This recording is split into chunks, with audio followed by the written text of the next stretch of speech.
Da 90 e passa anni, proprio in centro alla città, c'è una bottega particolare che non l'ha mai serà.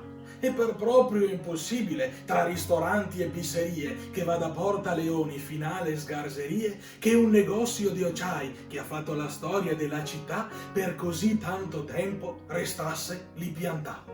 Come i sogni dei buttini, proprio da una passione, con studio e competenza, nono Angelo l'averto professione, servendo con amor, gentilezza e con pazienza, proprio quei sfortunati che de vista gli reste senza.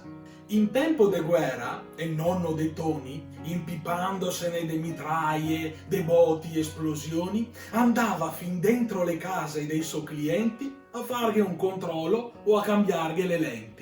E così è il negozio, davanti al balcone di Giulietta, fin dal 27 le lì che aspetta innovazioni, tecnologie per far nuove lenti con le strategie che gli è più recenti. Siamo stati tra i primi, disse Paolo soddisfatto, a mettergli ai clienti le lenti a contatto. Parfin Maria Callas, orba come scopeton, per cantare in arena la volusta innovazione. E da lì venne fuori quelle lenti resistenti che ha vissuto i successi in quei occhi lucenti. Se l'è vera che dise Verona città dell'amor e vien fin qua in tanti a cercar quell'ardor.